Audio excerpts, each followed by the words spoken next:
Chers amis qui vivez avec moi sur la planète A, je vais vraiment avoir besoin de votre soutien. Je me sens pas du tout rassuré à l'heure d'enregistrer cette vidéo, parce que j'ai forgé le projet de vous expliquer les mécanismes du climat, hein, qu'est-ce qui fait changer le climat, et que je ne suis pas climatologue. Le sujet est super compliqué, on va s'accrocher à l'espoir, peut-être assez mince, que ce soit pas plus mal finalement que je ne sois pas un spécialiste, parce que je me suis sans doute posé les mêmes questions que vous vous posez vous à propos du climat. Ce qui rend le projet un peu compliqué, c'est que ça dépend du contexte. Alors certes, les mécanismes qui régissent l'évolution du climat, ils sont les mêmes à toutes les périodes et à tous les endroits, hein. C'est les mêmes mécanismes. Simplement, selon les endroits et selon les périodes, certains mécanismes vont être dominants, et à d'autres moments, et à d'autres endroits, c'est d'autres mécanismes qui en fait sont prévalents. Les effets des mécanismes sont variables selon les endroits. Par exemple, pour les nuages, avec le réchauffement climatique, ils sont de plus en plus hauts, mais sauf que à certains endroits, ça va avoir tendance plutôt à fabriquer du réchauffement, tandis qu'à d'autres, ça va plutôt avoir tendance à fabriquer du refroidissement. Il faut aussi considérer les horizons temporels qu'on considère, parce que selon qu'on raisonne sur des millions d'années ou sur des siècles ou des décennies, c'est pas du tout les mêmes mécanismes qui sont dominants. Puis ça dépend aussi des périodes de l'histoire de la planète qu'on considère.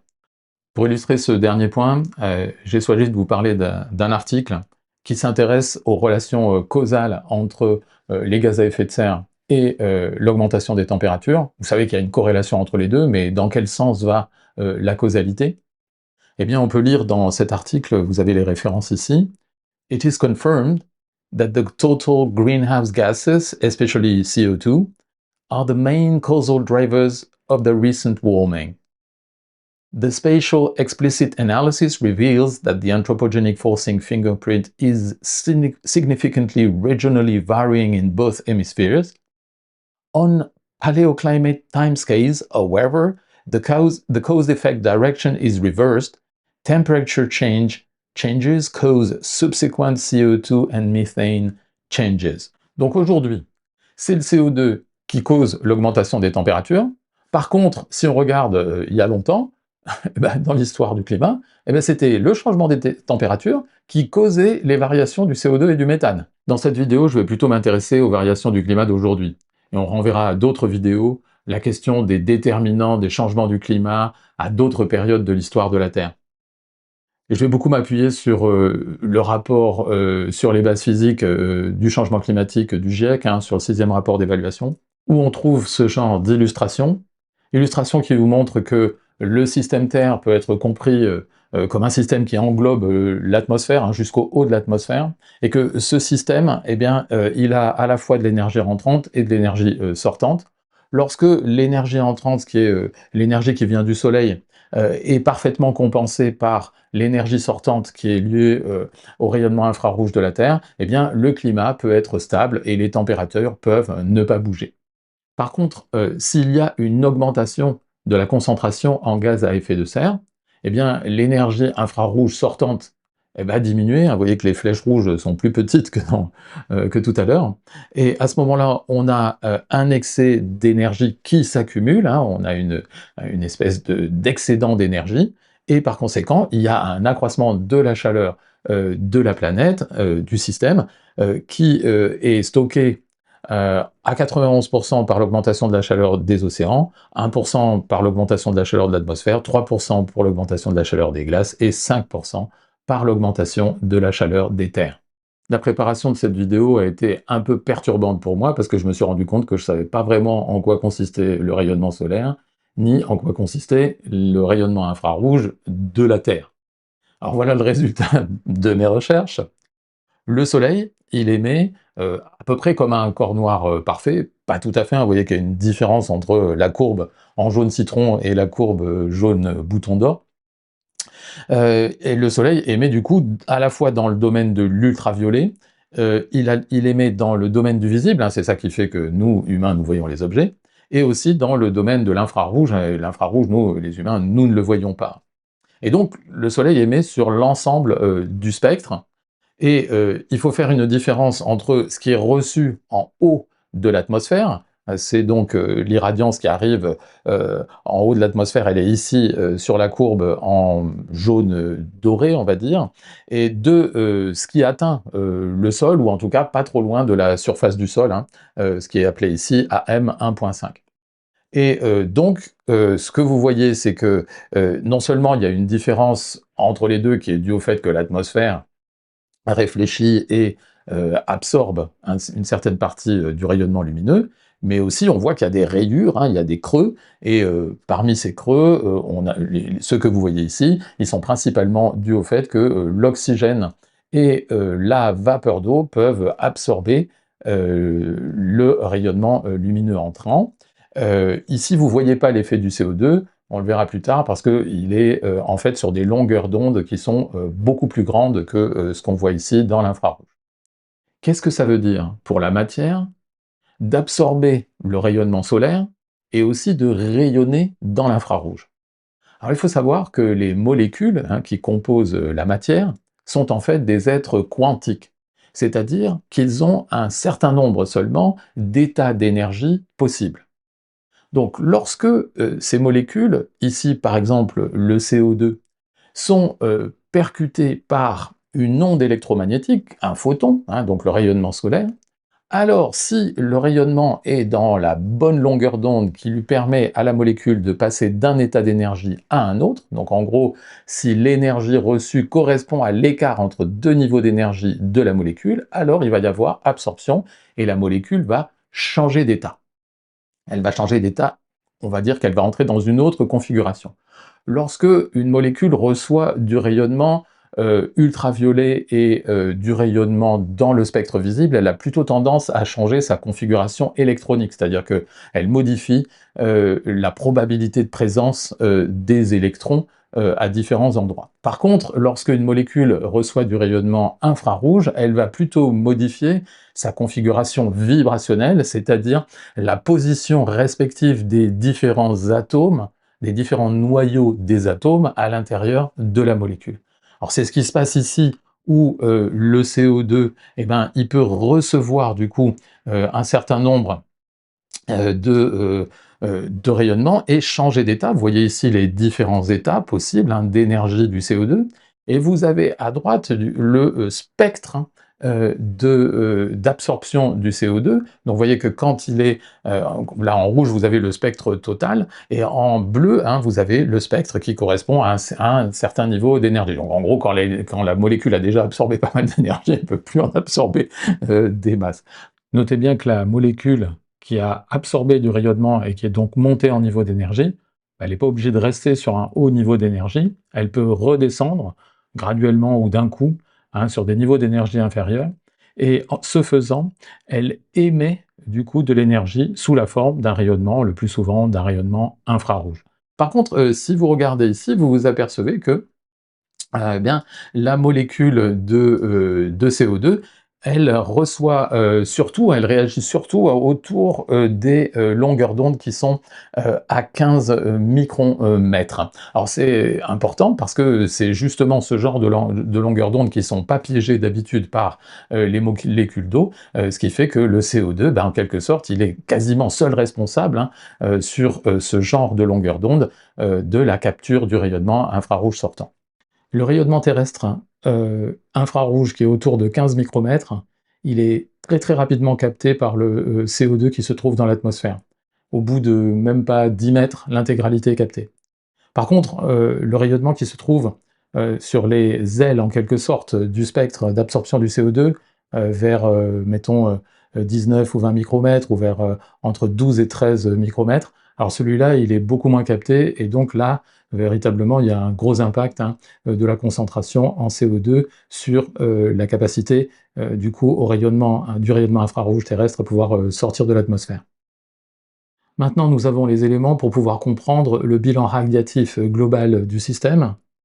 Il y a 340 watts par mètre carré d'énergie qui arrive d'irradiance du Soleil, mais en réalité, il n'y en a que 80 qui est en quelque sorte récupéré, absorbé par l'atmosphère, et 160 qui arrivent jusqu'au sol. Parce qu'il y en a 100 watts par mètre carré qui sont simplement réfléchis, soit par les nuages et les aérosols qui se trouvent dans l'atmosphère, soit carrément par les sols, hein, par exemple par la glace ou par des sols qui sont assez clairs. Au fond, ce bilan, il fonctionne comment? On fait donc 80 qui est absorbé par l'atmosphère, plus 160 qui est absorbé cette fois-ci par l'eau et la Terre. Et à ce moment-là, on regarde ce qui sort, et ce qui sort, c'est donc la radiation infrarouge, c'est 239, et on voit qu'on a un léger écart entre les deux. Ce léger écart, en fait, là il y a des arrondis, donc on ne le voit pas, ça constitue donc un excédent, en quelque sorte, hein, ce qu'ils appellent une imbalance, qui est de 0,7 watts par mètre carré. Donc voilà pourquoi la Terre se réchauffe. Comme on l'a vu tout à l'heure, il y a une partie de la radiation infrarouge qui peut sortir directement de l'atmosphère, mais la plupart, elle ne sort pas directement. Ce qu'elle fait, c'est qu'elle est absorbée par l'atmosphère, et ensuite elle est transmise à l'intérieur de l'atmosphère, et c'est simplement par les couches hautes de l'atmosphère que la radiation infrarouge sort du système Terre. Et de ce point de vue-là, le fait qu'il puisse y avoir des mouvements d'évaporation qui vont réchauffer les couches hautes de l'atmosphère et des mouvements de convection qui vont réchauffer les couches hautes de l'atmosphère, fait que l'atmosphère étant plus chaude, eh bien, elle irradie plus, et par conséquent, là aussi, ça permet à la radiation de sortir par les couches hautes de l'atmosphère. Et bien sûr, entre les deux, hein, qui freinent cette irradiation, eh bien, il y a les fameux gaz à effet de serre qui réémettent dans toutes les directions, à la fois vers l'extérieur, mais aussi vers l'intérieur, et donc qui renvoient le rayonnement infrarouge aussi en partie vers la Terre, ce qui freine, hein, du coup, le refroidissement de la Terre. À l'intérieur de toutes les composantes du bilan radiatif, et plus généralement à l'intérieur de tous les mécanismes qui influencent le climat, les climatologues vont distinguer deux types d'éléments. Ils vont distinguer ce qui, en quelque sorte, vient de l'extérieur du système et ce qui est, en quelque sorte, produit par le système comme adaptation. Ce qui vient de l'extérieur, ils vont appeler ça des forçages, tandis que ce qui provient, en quelque sorte, des réactions du système, ils vont appeler ça tout simplement des réponses climatiques. Donc ici, le forçage premier, c'est l'irradiance qui vient du soleil, hein, le rayonnement solaire, qui peut varier d'ailleurs, hein, c'est pour ça qu'il faut regarder comment il évolue. Mais les climatologues vont aussi considérer, et là c'est un peu bizarre parce que d'une certaine manière ils ne considèrent pas l'homme comme faisant partie de la nature en quelque sorte, ils vont considérer les émissions de gaz à effet de serre d'origine humaine comme étant un forçage. De la même manière qu'ils vont considérer les aérosols émis par l'homme comme un forçage. Et c'est là que c'est encore un peu plus compliqué. Ils vont aussi considérer que, par exemple, les éruptions volcaniques, hein, sont un forçage, peut-être parce qu'elles viennent du profondeur du système. C'est un peu plus discutable, mais en tout cas, tout ça, c'est des forçages. Et au contraire, par exemple, la formation de nuages, hein, qui va être due au fait qu'il y a une évaporation plus importante, par exemple, ça, hein, c'est pas considéré comme un forçage puisque c'est une réponse du système. De la même manière que le fait que la Terre irradie plus parce qu'elle se réchauffe, c'est une réponse climatique, ce n'est pas un forçage. Dans le chapitre 7 de la R6 du GIEC, on trouve cette liste, en quelque sorte, des forçages radiatifs et leur contribution à l'accumulation d'énergie dans le système Terre depuis 1980. C'est un graphique qui est en zétajoules. Les zétajoules, c'est 10 puissance 21 joules. Et donc, on voit en pointillé ici que finalement, on a accumulé, la Terre a accumulé près de 1000 zétajoules, hein, à cause du forçage radiatif. Et vous avez l'essentiel des forçages radiatifs positifs, c'est les gaz à effet de serre, plus l'ozone. Donc le dioxyde de carbone, le méthane, les autres gaz à effet de serre. Donc voilà, principalement, c'est ça qui forme le forçage radiatif positif, qui fait que ça se réchauffe. Puis vous avez des forçages radiatifs négatifs, les volcans, hein, qui émettent à court terme des aérosols, et donc qui font qu'il y a plus de réflexion du rayonnement solaire, donc eux, c'est un forçage négatif.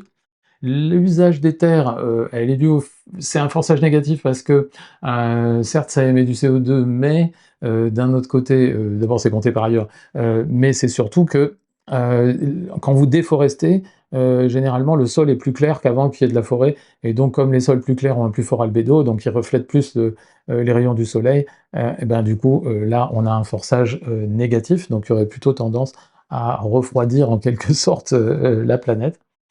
Et puis on a les aérosols, donc leur capacité en quelque sorte à réfléchir directement le rayonnement du soleil. En gris, là, hein, c'est ce qui est marqué aerosol radiation.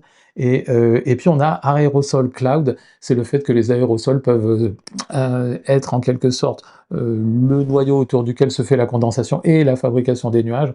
Et donc comme les nuages réfléchissent le rayonnement entrant, via les nuages, les aérosols d'origine anthropique peuvent être considérés comme un forçage. Et là on voit que l'effet est vraiment assez massif, hein. Le système Terre, qui est soumis au forçage que nous venons de lister, eh bien lui, il répond, il réagit. On parle en anglais de climate feedback. Et on a le résumé de ces feedbacks dans l'AR6 du GIEC dans le chapitre 7, et on voit que la première réponse, et c'est la plus importante, c'est la réponse de Planck. La réponse de Planck, c'est quoi? Bah, c'est le fait que une molécule, quand elle est plus chaude, eh ben, elle irradie davantage, et donc il y a plus de rayonnement infrarouge qui sort du système. Vous voyez que c'est important, puisque vous voyez que pour chaque degré de température, la réponse de Planck, hein, va faire baisser, en quelque sorte, va faire sortir 3 watts par mètre carré de plus du système. Donc c'est vraiment majeur, hein, comme réponse. Mais il y a aussi, au lieu d'avoir des réponses stabilisatrices comme la réponse de Planck, il y a aussi des réponses déstabilisatrices, hein, amplificatrices du réchauffement. La première, c'est le fait qu'il va y avoir plus de vapeur d'eau et aussi un gradient de température dans l'atmosphère qui va se modifier. C'est-à-dire qu'en gros, le haut de l'atmosphère va se réchauffer. C'est ce qu'ils appellent ici lapse rate. Et donc, si vous combinez l'effet des deux, c'est assez compliqué, mais on peut les combiner, et bien là, vous avez un effet amplificateur qui est important, puisque chaque degré de température va rajouter un forçage radiatif de entre 1 et 1,5 watts par mètre carré.